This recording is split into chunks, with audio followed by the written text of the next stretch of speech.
বিরতির পর স্বাগত। সামনেই অযোধ্যায় রাম মন্দিরের উদ্বোধন, অর্থাৎ অপেক্ষা শুধুমাত্র 22শে জানুয়ারির। রামলালার প্রাণ প্রতিষ্ঠা হচ্ছে এবং রাম মন্দিরের উদ্বোধনে যাবার কথা রয়েছে রাজ্যের মুখ্যমন্ত্রী মানিক সাহার। হ্যাঁ, ঠিক এই কথাই কিন্তু এই মুহূর্তে উঠে আসছে। উদ্বোধনের আগেই অযোধ্যায় হাজির হচ্ছেন মুখ্যমন্ত্রী মানিক সাহা। কিন্তু কি কারণে, মেরুকরণের অঙ্কে কি অযোধ্যায় যাচ্ছেন তিনি, সে নিয়ে কিন্তু এই মুহূর্তে রাজনৈতিক মহলে চর্চা শুরু হয়ে গেছে। ঘনিষ্ঠ মহলের দাবি যে রবিবার যোগী রাজ্যে সফর করবেন মানিক সাহা। আমরা এর আগেও দেখেছি মানিক সাহা এবং উত্তরপ্রদেশের মুখ্যমন্ত্রী যোগী আদিত্যনাথ একসাথে বিভিন্ন সভায় তারা মিলিত হয়েছেন। তাদের মধ্যে একটি দৃঢ় সম্পর্ক রয়েছে, ভালো সম্পর্ক রয়েছে। এবারে যেহেতু একেবারে যোগী রাজ্যে অযোধ্যার রাম মন্দিরের প্রতিষ্ঠা, তাকে কেন্দ্র করে এই মুহূর্তে খবর উঠে আসছে যে রবিবার যোগী রাজ্যে সফর করছেন মানিক সাহা।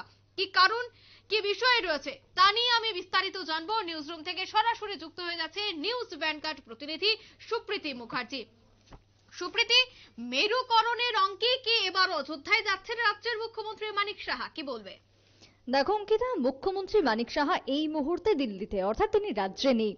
এটা কিন্তু কোনো খবর নয়, বা মুখ্যমন্ত্রী দিল্লিতে গেছেন এটা কোনো খবর হতে পারে না এই মুহূর্তে দাঁড়িয়ে। সেই জায়গায় দাঁড়িয়ে দিল্লিতে যদি তিনি যানও, বিভিন্ন বিষয় নিয়ে দিল্লির কর্তাদের সঙ্গে বৈঠক হবে এবং সেক্ষেত্রে রাজ্যের উন্নয়নই উঠে আসবে, যেটা হচ্ছে মূল এবং একমাত্র বিষয়। অন্যদিকে নীতি আয়োগের বৈঠকও কিন্তু হওয়ার সম্ভাবনা রয়েছে, যেগুলো খুব স্বাভাবিক বিষয় এবং তা নিয়ে কিন্তু আজকের আমাদের বক্তব্য বা তা নিয়ে আজকে নিউজ ভ্যানগার্ডের কোনো খবর নয়।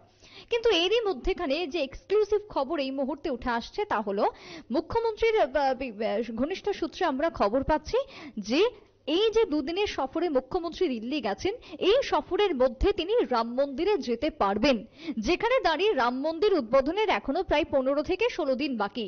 সেই জায়গায় দাঁড়িয়ে মুখ্যমন্ত্রীর রাম মন্দির সফর, যা বিভিন্ন মহলে বিভিন্ন প্রশ্ন দেখা দিয়েছে।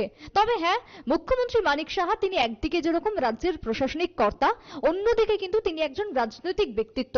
আজকে তিনি প্রশাসনিক কর্তার যে বিষয় রয়েছে সেটাকে বাদ দিয়ে যদি আমি বলি, রাজনৈতিক ব্যক্তিত্ব হিসেবে তিনি কিন্তু রাম মন্দিরে যেতে পারেন বা যেতে চলেছেন, যেমন একটা সম্ভাবনার কথা উঠে আসছে। সেই জায়গায় দাঁড়িয়ে কি হবে বা কি তাহলে প্রশ্ন উঠে আসছে যে না, লোকসভা ভোটের আগে এই রাম মন্দিরে যাওয়া এবং তার সঙ্গে হিন্দুত্বের যে আবেগ, হিন্দুত্বের যে জোয়ার বইছে, তাতে আরো কিছুটা ঢেউ আসবে বলে মনে করা হচ্ছে। বিশেষ করে মুখ্যমন্ত্রী মানিক সাহা, যদিও আমি বলবো রাজনৈতিক ব্যক্তি মানিক সাহা, তিনি যদি যান এই জায়গায় রাম মন্দিরে, তাহলে তিনি ইতিমধ্যেই তার সামাজিক মাধ্যমে বিভিন্ন পোস্ট করবেন, বিভিন্ন ফটো দেবেন, বিভিন্ন ভিডিও আপলোড হবে। সেক্ষেত্রে হিন্দুত্বের যে জোয়ার সেটা কিন্তু আরো বাড়বে, বই কমবে না। কারণ আমরা এতদিনে দেখেছি রাম মন্দির উদ্বোধনকে কেন্দ্র করে গোটা দেশের সঙ্গে রাজ্য বেশ কিছু ছোটখাটো কর্মসূচি আমরা দেখেছি। এতদিন বিশ্ব হিন্দু পরিষদ, সংঘ পরিবার বা বিভিন্ন ছোট ছোট সংগঠন রাম মন্দির উদ্বোধনকে ঘিরে প্রচার কর্মসূচিতে হাত দিয়েছিলেন এবং ছোটখাটো কর্মসূচি আমরা রাজ্যের বুকে পরিলক্ষিত করেছি। কিন্তু গোবলয়ের যে ঝড়, সেই ঝড় কিন্তু এখনো এসে পৌঁছায়নি আমাদের রাজ্যে। এবং মুখ্যমন্ত্রী যদি যান অযোধ্যার রাম মন্দির যদি ঘুরে আসেন, তাহলে সেই ঝড়টা বা সেই জোয়ারটা রাজ্যের ক্ষেত্রেও এসে পৌঁছাবে। এবার তোমাকে যদি বলি, একটু পরিসংখ্যান বা সেন্সাসের দিকে যদি যাই, 2011 সালে এই রাজ্যে লাস্ট সেন্সাস হয়।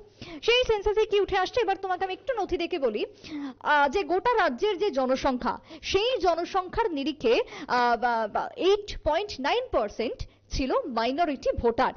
এবং আশা করছেন বিভিন্ন রাজনৈতিক মহল যে এবারে যদি সেই সেন্সাস হয় বা এখন সেন্সাস হলে সেই সংখ্যাটা বাড়বে। বেড়ে কত দাঁড়াবে না, 10% ইনক্রিজ হবে বা সেই জায়গায় মুসলিম ভোটার হবে বলে ইতিমধ্যে আশা করা হচ্ছে বিভিন্ন মাধ্যম থেকে। অন্যদিকে 5 থেকে 6 লাখ বর্তমানে মুসলিম ভোটার এবং 3 থেকে কার্যত 3.5 লাখ ভোটার রয়েছে। এবং ডিস্ট্রিক্ট ডমিনেট যদি বলি, সেই জায়গাতে দাঁড়িয়ে কৈলাসহর, সোনামুড়া, বক্সনগর, কুর্তি, কদমতলা, ধনপুর, এই সমস্ত বিধানসভা কেন্দ্রগুলিতে সংখ্যালঘু ভোটারের সংখ্যা বেশি। অন্যদিকে যদি তোমাকে বলি, এছাড়াও যুবরাজনগর, বাগবাসা, বিশালগড়, সাত, রামনগর, বাধারঘাট, বনমালীপুর, এই সমস্ত বিধানসভা কেন্দ্রে কিন্তু সংখ্যালঘু ভোটারের সংখ্যা বেশি রয়েছে। কিন্তু অন্যদিকে দাঁড়িয়ে এই যে সেন্সাসের কথা উঠে আসলো, 8.9% গোটা রাজ্যের নিরিখে এখনো পর্যন্ত মাইনরিটি ভোটারের সংখ্যা। তাহলে কি হচ্ছে যে এই যে ভোট আসতে চলেছে, সেই ভোটের ক্ষেত্রে কোথায় কতটা প্রভাব পড়বে, এই রাজ্যের কোন ভোটারের সংখ্যা কতটা রয়েছে, সেটা কিন্তু একটা ইতিমধ্যেই মেরুকরণের অঙ্কের মধ্যেই পড়ছে। সেই অঙ্কের ক্ষেত্রেই কিন্তু এই যে আগামী দিনে রাম মন্দিরে তিনি যদি যান, এই আজকালের সফরে তিনি যদি রাম মন্দিরে গিয়ে প্রবেশ করেন, তাহলে সেই ঝড় আরো এসে পৌঁছাবে রাজ্যে, এবং সেক্ষেত্রে এই অঙ্কটাও কিন্তু আরো পরিষ্কার হয়ে যাবে।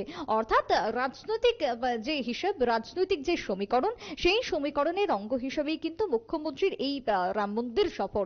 এবং তোমাকে যেমনটা বলেছিলাম যে দেখো, বিভিন্ন ক্ষেত্রে আমরা দেখেছি রাম মন্দিরকে কেন্দ্র করে বিভিন্ন প্রচার, বিভিন্ন কর্মসূচি রাজ্যের ক্ষেত্রে একাধিক ইতিমধ্যেই সিদ্ধান্ত নেওয়া হয়েছে রাম মন্দিরে যেতে চলেছেন, এবং রাম মন্দিরের পক্ষ থেকে, মন্দির কমিটির ট্রাস্টের পক্ষ থেকে মুখ্যমন্ত্রীকেও আমন্ত্রণ জানানো হবে। সেটা কিন্তু খুব স্বাভাবিক বিষয়, এবং মুখ্যমন্ত্রীও সেই আমন্ত্রণ রক্ষা করবেন বা যাবেন, সেটাও একেবারে স্বাভাবিক বিষয় হয়ে দাঁড়িয়েছে। কিন্তু সেই আমন্ত্রণ রক্ষার পাশাপাশি যদি রাম মন্দির উদ্বোধনের আগে মুখ্যমন্ত্রী যান, অর্থাৎ রাজনৈতিক নেতৃত্ব, বরিষ্ঠ নেতা মানিক সাহা যদি অযোধ্যাতে যান, রাম মন্দির উদ্বোধনের কাজকর্ম যদি তিনি খতিয়ে দেখেন, তাহলে সেই জায়গায় কি হবে, এই যে ঝড় গোবলয়ের মধ্যে, সেই প্রভাবটা কিন্তু আমাদের রাজ্যের ক্ষেত্রে এবার পরিলক্ষিত হবে। আগামী দিনে মুখ্যমন্ত্রী যদি বিভিন্ন পোস্ট করেন, তাহলে সেক্ষেত্রে এর পরিমাপ বা এর পরিসংখ্যানটা কিন্তু আরো বাড়তে থাকবে বলে মনে করা হচ্ছে। অঙ্কিতা। একদমই, ধন্যবাদ সুপ্রীতি। উদ্বোধনের আগে অযোধ্যায় হাজির হবার কথা রয়েছে মুখ্যমন্ত্রী, যদি এখনো পর্যন্ত অফিসিয়ালি কিছু জানা যায়নি, কিন্তু প্রাথমিক সূত্রের অনুমান যে রাম মন্দির উদ্বোধন বা রাম মন্দিরের উদ্বোধনের আগেই অযোধ্যা সফরে থাকতে পারেন রাজ্যের মুখ্যমন্ত্রী মানিক সাহা। সেক্ষেত্রে এই মুহূর্তে রাজনৈতিক মহলে কিন্তু একাধিক চর্চা শুরু হয়ে গেছে। নিয়ে নিচ্ছে ছোট্ট একটি বিজ্ঞাপন বিরতি, সাথে থাকুন।